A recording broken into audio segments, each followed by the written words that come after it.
नमस्कार, मैं Subodh Pandey Hindi educational channel में मैं आपका स्वागत करता हूं। आज मैं आपके समक्ष भक्ति काल की सगुण काव्य धारा के महान कवि महाकवि सूरदास द्वारा रचित सूरदास के पद को लेकर उपस्थित हुआ हूं। सीबीएसई बोर्ड ने 10वीं कक्षा के लिए अपने निर्धारित पाठ्यपुस्तक क्षितिज भाग 2 नामक पाठ्यपुस्तक कोर्स 1 के अंतर्गत पाठ्यक्रम के रूप में सूरदास के 4 पदों को रखा है। एक वीडियो के रूप में मैंने सूरदास के 4 पदों को 4 भागों में बांटा है। मैं प्रत्येक वीडियो में एक एक पद की शब्दार्थ सहित स्वप्रसंग व्याख्या आपके समक्ष प्रस्तुत करना चाहता हूं। अब तक मैं पार्ट 1, पार्ट 2 और पार्ट 3 वीडियो में पहले, दूसरे और तीसरे पद की शब्दार्थ सहित स्वप्रसंग व्याख्या आपके समक्ष अब तक प्रस्तुत कर चुका हूं। आज मैं चौथे पद की शब्दार्थ सहित स्वप्रसंग व्याख्या आपके समक्ष प्रस्तुत करना चाहता हूं। भक्त शिरोमणि महाकवि सूरदास जी का सामान्य परिचय उनके द्वारा रचित अन्य पदों पर वीडियो बनाते वक्त मैं दे चुका हूं।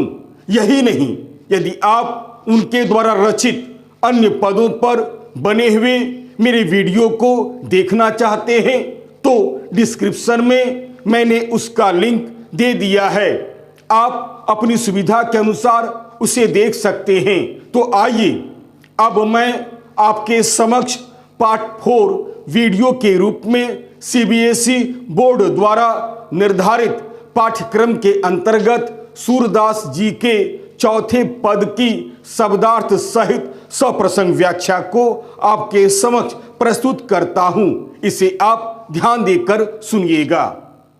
आइए अब मैं चौथे पद की व्याख्या शुरू करने से पहले मैं इस पद का वाचन आपके समक्ष प्रस्तुत करता हूं। इसे आप ध्यान देकर सुनिएगा। चौथा पद। हरि हैं राजनीति पढ़ी आए, समझी बात कहत मधुकर के समाचार सब पाए। एक अति चतुर हूते पहले ही अब गुरु ग्रंथ पढ़ाए। बढ़ी बुद्धि जानी जो उनकी जोग संदेश पठाए। उधो भले लोग आगे के परहित डोलत धाए। अब अपने मन फेर पाई है चलत जू हूते चुराए। ते क्यों अनीति करे आपुन जे और अनीति छुड़ाए। राजधर्म तो यह सुर जो प्रजा न जाहि सताए।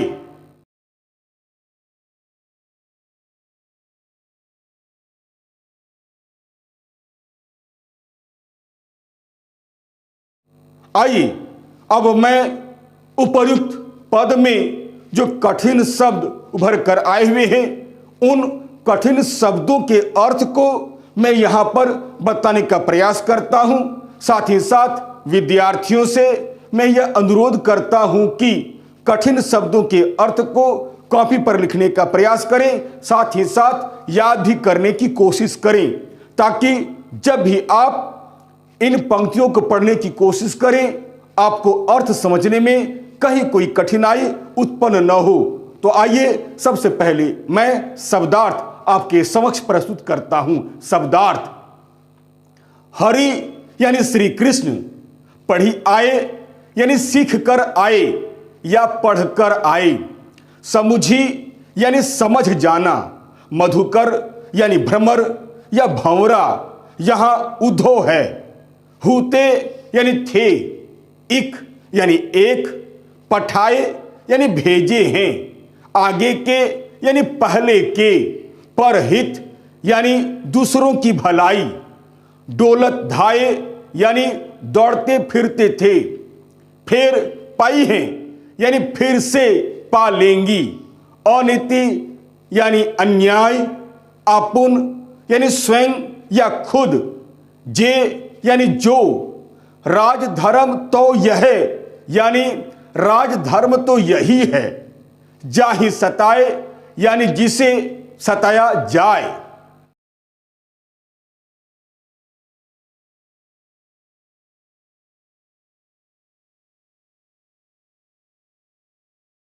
संदर्भ: प्रस्तुत पंक्तियां हमारी पाठ्य पुस्तक क्षितिज कोर्स 1 के सूर के पद नामक पाठ से ली गई है, जो सूरदास के भ्रमर गीत सार से अवतरित है। इसकी रचयिता भक्ति काल की सगुण काव्यधारा के महान कवि महाकवि सूरदास जी हैं। भ्रमर गीत सार लगभग 100 से अधिक पदों का एक सुंदर संग्रह है, जो सूरदास द्वारा रचित सूर सागर में संकलित है। महाकवि सूरदास श्री कृष्ण के अनन्य भक्त कवि हैं।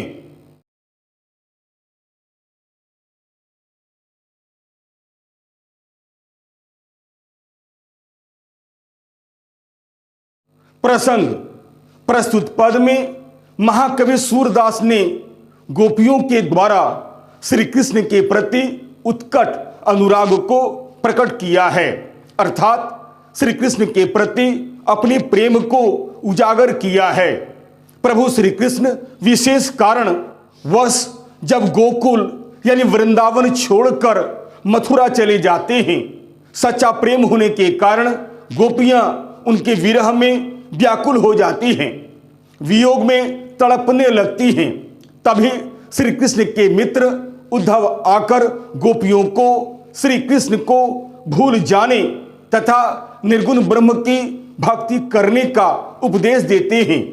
यह सब सुनकर गोपियां बहुत दुखी हो जाती हैं और श्री कृष्ण के मित्र उद्धव को प्रेम भरा उल्हाना देती हैं, व्यंग्य करती हैं तथा श्री कृष्ण को निष्ठुर कहती हैं। प्रस्तुत पद में गोपियां अपने आपसी वार्तालाप के द्वारा उद्धव से सुना कर अपने तथा श्री कृष्ण के प्रेम संबंधों के विषय में कहती हैं तथा श्री कृष्ण की कुटिलता का वर्णन करती हैं तथा श्री कृष्ण पर कूटनीति की विद्या सीखने का आरोप भी लगाती हैं।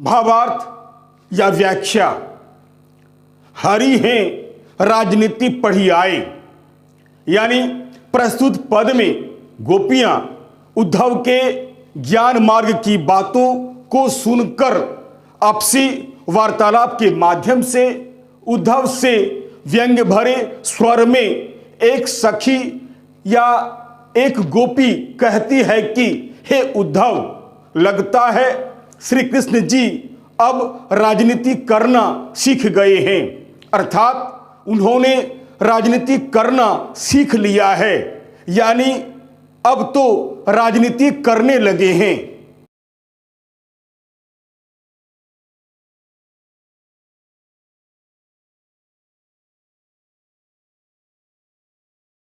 समुझी बात कहत मधुकर के समाचार सब पाए, अर्थात हे भौरे उद्धव, तुमने जो बातें अब तक हम लोगों से कही है उन बातों को हम लोगों ने समझ लिया है, अर्थात गोपियों ने उन बातों का अर्थ समझ लिया है। इसके अतिरिक्त हम सब कुछ समाचार भी प्राप्त कर लिए हैं। कहने का अर्थ यह है कि तुम्हारी बातें कहते और सुनते ही समझ गई हैं कि अवश्य ही दाल में कुछ काला है, अवश्य ही कोई खास बात है। हम सब श्री कृष्ण की छल भरी तथा कपट भरी राजनीति या चाल को भी समझ गए हैं।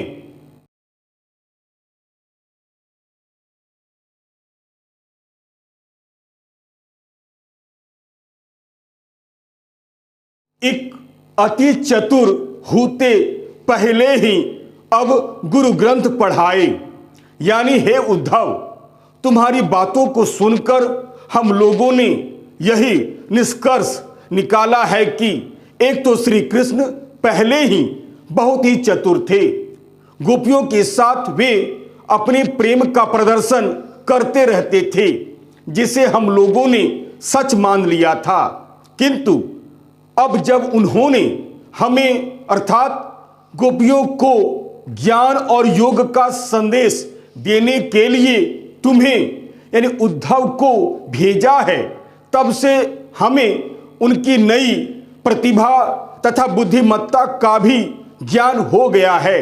अर्थात उनकी बुद्धि का तभी पता चल गया जब उन्होंने गोपियों के लिए योग साधना का उपदेश या संदेश उद्धव के द्वारा भेज दिया।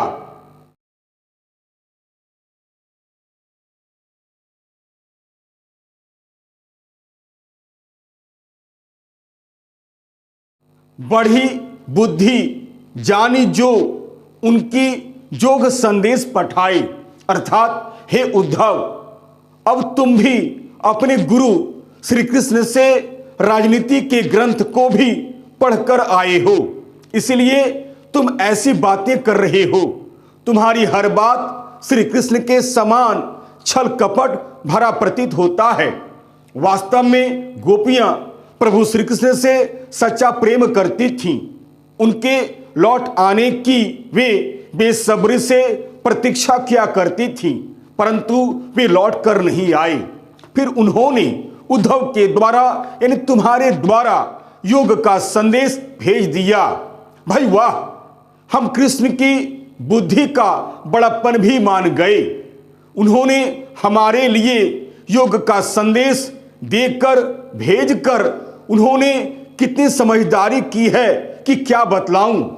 क्या उन्हें लगता है कि हम योग संदेश को सुनकर प्रभु श्री कृष्ण को भूल जाएंगे और योग संदेश को अपना लेंगे? ऐसा सोचना बेकार है, केवल मूर्खता है। सचमुच तुम धन्य हो और प्रभु श्री कृष्ण भी तुम्हारी तरह धन्य हैं।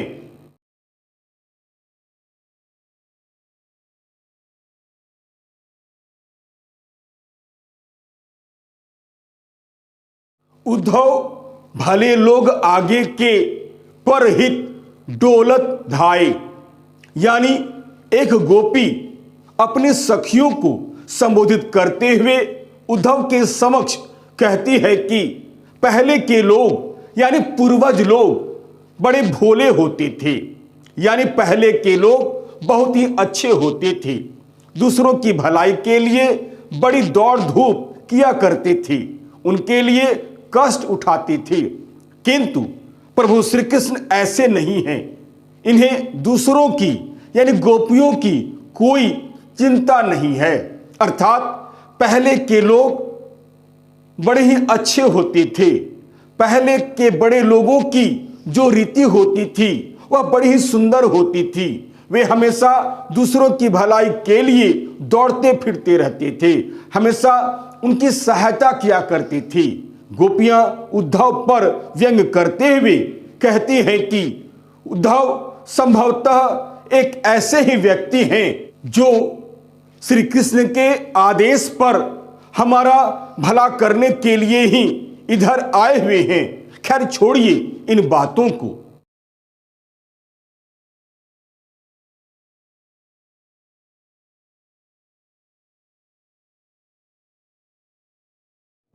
अगली पंक्तियां देखिए।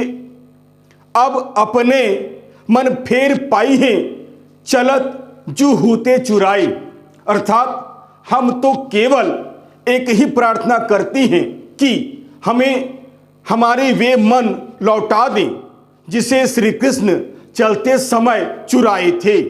यानी गोपियां श्री कृष्ण से अब और कुछ नहीं चाहती हैं, बल्कि अपने मन को वापस लौटाना चाहती हैं जो श्री कृष्ण के द्वारा मथुरा प्रस्थान के समय चुराकर ले जाए गए थे।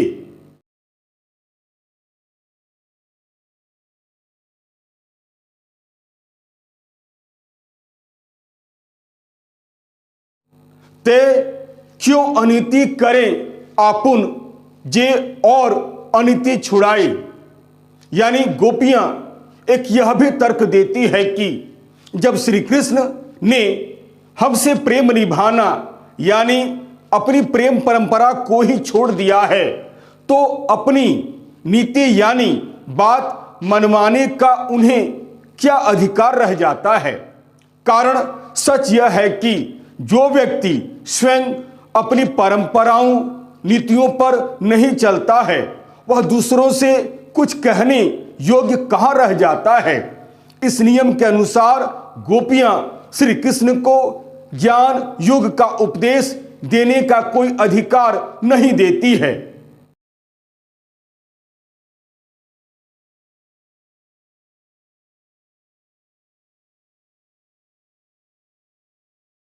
आशय यह है कि एक तो उन्होंने हमारे मन को हर लिया है, ऊपर से उपदेश देना शुरू कर दिया है।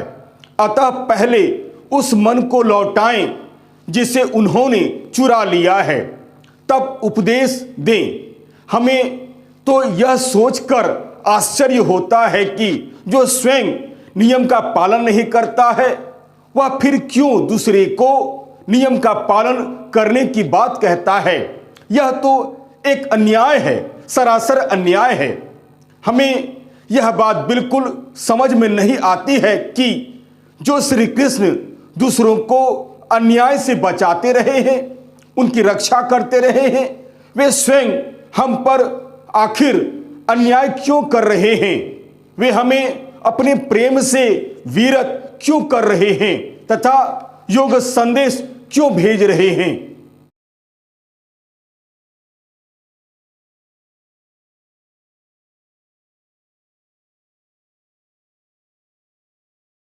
अंतिम पंक्तियों में महाकवि सूरदास कहते हैं कि राजधर्म तो यह सुर जो प्रजा न जाहि सताए। अंत में राजधर्म की श्रेष्ठता एवं सफलता का मापदंड बतलाते हुए गोपियां कहती हैं कि हे उद्धव, राजधर्म तो यही है कि जहां प्रजा को किसी प्रकार का कष्ट न हो, उसके साथ अत्याचार न हो, तो राजधर्म की सफलता मानी जा सकती है।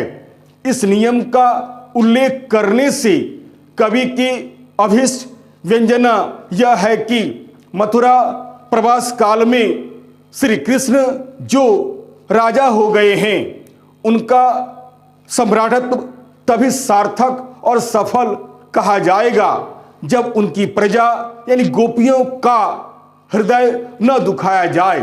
अर्थात सूरदास कहते हैं कि गोपियां आपस में बात करती हैं कि राजधर्म की बात तब कहनी चाहिए जब प्रजा को सताया न जाए। जी हाँ, राजधर्म तो यही कहता है कि प्रजा को किसी प्रकार सताया न जाए। श्री कृष्ण हमें इस तरह दुखी करके राजधर्म का पालन नहीं कर रहे हैं। कैसा है उनका राजधर्म? अतः प्रभु श्री कृष्ण को चाहिए कि वे अपना योग संदेश वापस लें और जल्द से जल्द गोपियों को दर्शन दें।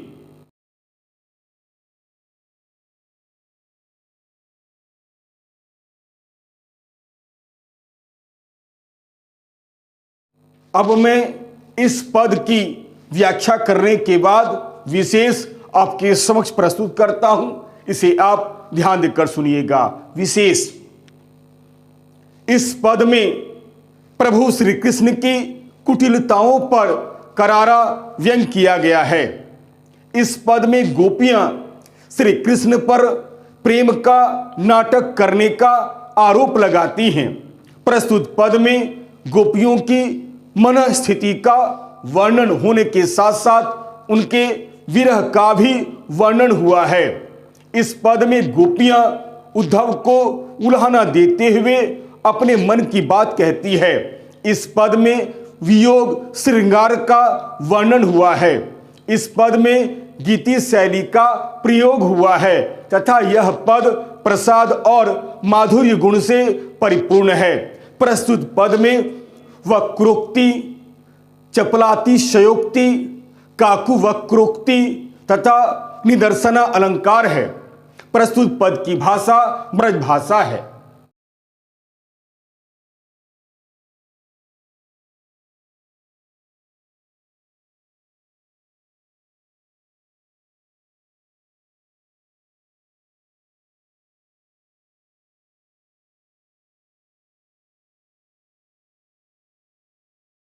यदि आपको यह वीडियो अच्छा लगता है तो इसे लाइक अवश्य करें। अपने सगे संबंधियों को भी इसे शेयर करना बिल्कुल नहीं भूलें। और हाँ, चलते चलते मेरे इस वीडियो को, मेरे इस चैनल को आप अवश्य सब्सक्राइब करें। याद रखिएगा, मेरा यह चैनल एक प्रकार से एक एजुकेशनल चैनल है। मैंने इस चैनल का निर्माण विद्यार्थियों के हित को ध्यान में रखकर ही किया है।